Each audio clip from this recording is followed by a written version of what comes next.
Saat Jack membuka pintu, dia melihat bagian belakang badannya dan kelihatannya dia terjebak dalam ruangan itu. Di sebuah ruangan dengan dua pintu, terlihat Jack sedang memperbaiki salah satunya. Setelah selesai, dia memasukkan kode yang benar dan membuka pintunya. Dia terkejut saat menyadari bahwa dia memasuki ruangan yang sama melalui pintu lainnya. Jack kembali melalui pintu kanan tetapi keluar lagi dari kiri. Ketika berhenti di pintu, dia melihat dirinya di belakang ambang pintu di sebelah kanan. Dengan tak percaya, Jack masuk kembali ke pintu kanan dan keluar dari kiri. Dia sadar mungkin sedang terjebak dalam semacam lingkaran berulang atau loop. Lalu Jack mencoba memasukkan kode akses yang berbeda tetapi tidak ada yang berubah. Kemudian dia memutuskan untuk membuka dan menahan pintu kiri dengan peralatannya, sehingga seolah-olah menopang pintu kanan juga. Setelah itu dia mulai berjalan perlahan ke kiri. Semakin cepat dia lalu lari dan lari diiringi dengan sebuah teriakan histeris yang nyaring.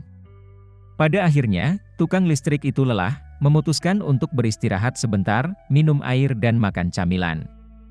Karena bosan dan tidak berdaya dengan keadaan itu, dia hanya meremas beberapa sampah dan membuangnya ke pintu yang terbuka di punggungnya sendiri. Tak lama kemudian dia tidak hanya melempar kertas itu ke dirinya sendiri, tetapi juga dapat menangkapnya dengan aman. Sedikit tertekan, Jack mulai merangkak dan mencoba untuk menangkap kakinya, tapi idenya gagal. Dia mencoba lagi memasukkan kode yang berbeda tetapi tidak ada yang berubah. Setelah itu, Jack mulai kesal dan melakukan hal-hal aneh menggunakan palu, bor, dan pita pengukurnya. Malahan pita pengukurnya menjadi rusak karena dijadikan mainan tali lompatan. Dia juga mencoba melakukan sebuah tarian robot dengan bantuan bunyi cutter-nya. Tiba-tiba, Jack melihat bahwa pintu di kedua sisi telah tertutup. Dia membongkar kunci elektronik lagi dan memperbaiki sesuatu di sana. Tiba-tiba, pintu di sebelah kanan terbuka dan sebuah bola misterius muncul. Tapi bola itu langsung berbalik dan Jack tidak sempat melihatnya. Setelah itu, sebuah bola bercahaya menyerupai molekul atom yang besar tergantung di tengah ruangan. Namun bola tersebut juga tiba-tiba menghilang. Tiba-tiba sekelompok petugas medis muncul dengan membawa seorang wanita. Seolah tidak terjadi apa-apa, mereka melewati pintu kiri dan Jack dengan sangat antusias mengikuti mereka. Tapi mereka semua lewat dengan aman, sementara dia masih terjebak di dalam ruangan itu. Hal ini jelas membuatnya kesal. Dia mulai panik, menjerit dan menangis, lalu berbaring di lantai dan tertidur. Ruangan menjadi gelap dan bola bercahaya itu muncul kembali. Dan bukannya laki-laki, tapi di bawahnya ada sejenis kurcaci. Tiba-tiba semuanya menghilang dan kembali normal. Tukang listrik itu bangun dan memutuskan untuk bermeditasi sebentar. Lalu dia kembali mencoba memperbaiki kunci elektronik itu dan tiba-tiba terjadi suatu kesalahan seperti pada dunia Matrix. Kemudian sesuatu yang aneh terjadi lagi, petugas listrik lain muncul dari pintu kanan namun wajahnya sama.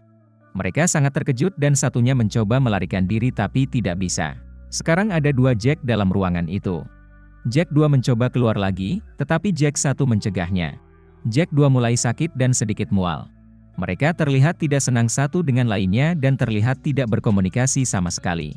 Sementara salah satu tidur nyenyak, yang lain melihat kabel yang keluar dari kunci elektronik. Jack 1 bermaksud untuk membuat korsleting. Dengan bantuan pisaunya dia memotong pakaiannya menjadi beberapa bagian dan mencoba membuat semacam tali. Untuk konduktivitas yang lebih baik Jack bahkan menuangkan jus ke atasnya. Dia menempelkan salah satu ujung tali ke kawat, dan melemparkan ujung lainnya ke ambang pintu sehingga tali itu berada di lantai di tengah ruangan. Tapi karena agak pendek, dia memutuskan untuk menyentuh kabel itu dan menyetrum dirinya sendiri. Untuk sesaat cahaya di ruangan menghilang, bola misterius dengan anak itu muncul dan menghilang lagi.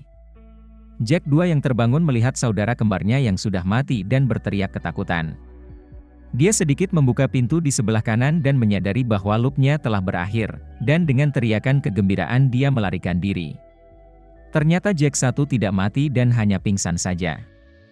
Dia lalu bangkit dan memilih pintu sebelah kiri.